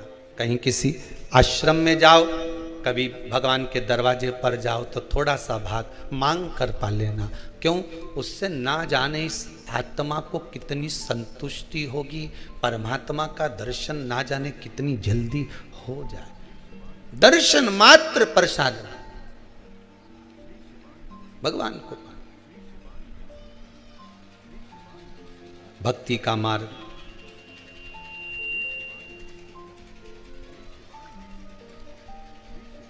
जिस समय भगवान की भक्ति के पथ पर चलूं, देवर्षि नारद करे मुझसे गलती हो गई, मैं श्रीमन नारायण कहते कहते अहंकार में फूल गया था कि मैंने काम को जीत लिया, भगवान शंकर को नीचे दिखा दिया, भगवान विष्णु के सामने जाकर अपने व्याख्यान वर्णन कर दिया। हो जाता है अभिमान व्यक्ति को कहां ले जाए, जरा सा अभिमान व्यक्ति को जब आ जाता है, मैं अच्छे पद पर हूं, मैं अच्छी जॉब पर हूं, मेरे पास कुर्सी है, मेरे पास पद है, मेरे पास में ये है, व्यक्ति कितने समय तक कुर्सी पर बैठेगा, कितने समय तक पद पर बैठेगा? उस कुर्सी का पद का अभिमान व्यक्ति को ऊपर की ओर उठा देता है, और ना जाने कुर्सी फिर नीचे से कब खसक जाए, कोई भरोसा नहीं पड़ पाता। इस बात का स्मरण करिएगा, कितने दिन कुर्सी पर बैठे हो कि एक दिन टेबल पे भी मिलोगे, और टेबल पर तुम नहीं मिलोगे, तुम्हारा फोटो मिलेगा प्लास्टिक के फूल की माला के साथ। अभिमान में न फूलिए। रावण को समझाया नाना जी ने, दुर्योधन को समझाया भगवान कृष्ण ने, भीष्म पितामह तक दुर्योधन को बार बार समझाते थे, रे दुर्योधन मान जा, फिर भी नहीं मानते थे। यहां तक का एक लाइन बन गई, जैसा खाया अन्न, जम के बोलो, वैसा हो गया मन, जैसा पिया पानी वैसी बन गई वाणी, जैसा पिया दूध वैसा बन गया बुध। शास्त्र कहता है अन्न का बड़ा प्रभाव पड़ता है कि जैसा अन्न खाओगे वैसा ही भाग होगा।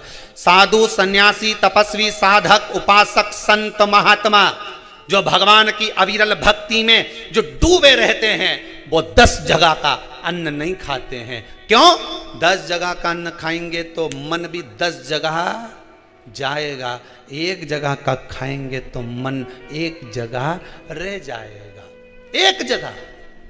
कई तो ऐसे पापीडारा जीव हैं रे संसार में कि आश्रम में रहने के बाद भी आश्रम का भोजन नहीं करे, ना होटल में चरवा जाए, होटल में खाने जाए।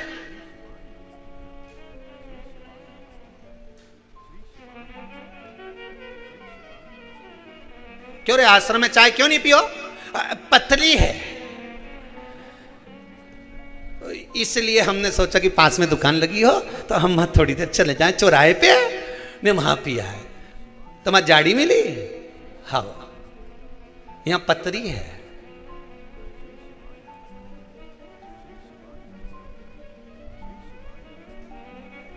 भले वो गर्म पानी मिले रे, पर स्थान तो देखो कहाँ का है। गर्म पानी भी मिले ना, वो भंडारे की सब्जी में नमक नहीं भी हो ना, तो भी देखो तो सही कि वो कहाँ का है। रिसेप्शन में, शादी में खाना खाने जाओ, खाना बच जाए प्लेट में, तो तुम में से कितने लोग हैं कि बांध के लिया है? अरे बोलो, जम के तो बोलो। ने दही बड़ा छूट रिया हो तो नहीं साहब, हम तो पॉलीथिन लाए, हम तो खाए नहीं, सब बांध के भी ले जाए। लाओगे रिसेप्शन में, पार्टी में, किटी पार्टी में खाने जाओगे, प्लेट में बच गया, बचा कर लाओगे? नहीं। भंडारे में खाने जाओगे, 2 पूड़ी बच गई, थोड़ी सी सब्जी बच गई, कमला घरे दे गई है, ले जाओगा कि नहीं ले जाओगा? अरे बोलो तो सही साहब, थोड़ा सा ले गए, थोड़ा सा बचा, प्रसाद वो भी खा ली, पर वो रिसेप्शन से बचा के ले जाओ। नहीं, गुलाब जामुन बच गई, मैं तो डाल लूँ झोला में, कौन ले जाए? गाजर का हलवा बची गया, नहीं अपन तो डाल ही ला, वैसे तो भाई कोई बचा नहीं। पर भंडारे में कुछ बच गया तो झोले में रख लिया, 2 पूड़ी तो ले जा रही हूँ, घर में थोड़ा सा प्रसाद दे दूंगी ना। कहाँ से आई तो लोग पूछेंगे, तो सीहोर गई थी ना कुबेरेश्वर धाम में, तो मैं खिचड़ी मिली थी, तो खिचड़ी धल रही हो माँ से, ये मिला थोड़ा सा बस। कई लोग यहीं की के यहीं रे आश्रम में रहे, यहीं पर आश्रम में रह रहे, और मालूम पड़े एक महाराज उनके बाजू में रह रहे, तो क्या हम तो तुम्हारे घर का खाएं पर आश्रम का नहीं खाए, मही का खाई से तो बुद्धि बेसी हो गई, ले भाटा पड़ी गया बुद्धि पे, जैसा खाया अन्न वैसा। अभी के दुर्योधन के कितना समझाया, अब रावण के उनके नाना जी ने कितना समझाया। नाना जी से क्या, हमारा तो 10 मुंडा, तुम्हारा तो ये कि हम में अकल ज्यादा। तो नाना भी बेचारा चुप हो गया, छोरी से कहले पानी लिया, हमारा चक्कर ही रहा, मुंडा देख देख के। कहीं बोलो नहीं बोलो, मुझे कोई मतलब। अब नारद जी का अहंकार चला गया। अहंकार जब जाता है ना तो एकदम शांत कर देता है, एकदम शांत। सत्य बात किसी को कह दो, उसके बाद में जो शांति आएगी एकदम, जैसे वो सुतली बम नहीं फूटे, और फूटने के बाद एकदम साथ चुप, बस ऐसे ही अहंकार जब टूटता है, अभिमान जब टूटता है, एकदम रस्सी का बम ने सुतली बम बन के फूट गया, चुप। पहले जमाने में ऐसी गुचकुंडी भी होती थी, ऐसा नीचे चौकोर होती थी, वो में ऐसी एक लोहे की डंडी रहती थी, उसमें मसाला भरी दो और ऐसा दम से फोड़ दो, और गुचकुंडी जैसे ही फूटे नहीं तो मोहल्ला का लोग, छोरा कहीं करे छात उचकी जाए, गुचकुंडी पड़ी सब चुन्न हो गया, एकदम चुप। उसी तरह शिव पुराण जैसी चालू हुई ने गुचकुंडी फूटी। अब पाप, काम, लोभ, आसक्ति, वासना, तृष्णा सब उड़ गया, अहंकार गया, समय बीता। भगवान देव अधिदेव महादेव ने स्वयं ब्रह्मा जी से कहा कि सृष्टि का निर्माण करो। सृष्टि का निर्माण करा अर्धनारीश्वर भगवान को। स्वयं भगवान शंकर अपना अर्धनारीश्वर स्वरूप का दर्शन देते हैं। स्वयं शिव अर्धनारीश्वर स्वरूप का दर्शन देते हैं भगवान शंकर। अर्धनारीश्वर भगवान का दर्शन दे महाराज, अर्धनारीश्वर स्वरूप भगवान अर्धनारीश्वर भगवान पधार रहे हैं। जोरदार ताली बजाकर स्वागत करें भगवान अर्धनारीश्वर से। भगवान शंकर अर्धनारीश्वर स्वरूप में पधार रहे हैं। बोल काशी विश्वनाथ भगवान की जय। भगवान भूत भावन भूतेश्वर मेरा शिव मेरा ओघड़दानी मेरा त्रिकालदर्शी पधार रहे हैं। बड़े भाव से अर्धनारीश्वर भगवान का दर्शन हो रहा है। भाव भक्ति से आप भगवान अर्धनारीश्वर का स्मरण करें। ओम नमः शिवाय, ओम नमः शिवाय, नमः शिवाय, ओम नमः शिवाय। भगवान शंकर अर्धनारीश्वर स्वरूप में पधारे। ओम नमः शिवाय, नमः शिवाय, ओम नमः शिवाय, ओम नमः शिवाय, ओम ओम नमः शिवाय ओम नमः शिवाय ओम नमः शिवाय ओम नमः शिवाय ओम नमः शिवाय ओम नमः बोल अर्धनारीश्वर भगवान की जय। हर हर महादेव। भगवान अर्धनारीश्वर स्वरूप का दर्शन दिए। आज की कथा को यही अर्धनारीश्वर भगवान के सुंदर विग्रह की ओर विराम की ओर लेंगे। पितरों की बेटी माता मैनावती की पुत्री पार्वती के मंगल विवाह की ओर अग्रण्य होंगे। बड़ा सुंदर संवाद पीपल के वृक्ष का कल की कथा में स्मरण करेंगे। भाव भक्ति से आप सब कल कथा की ओर आगे बढ़ें।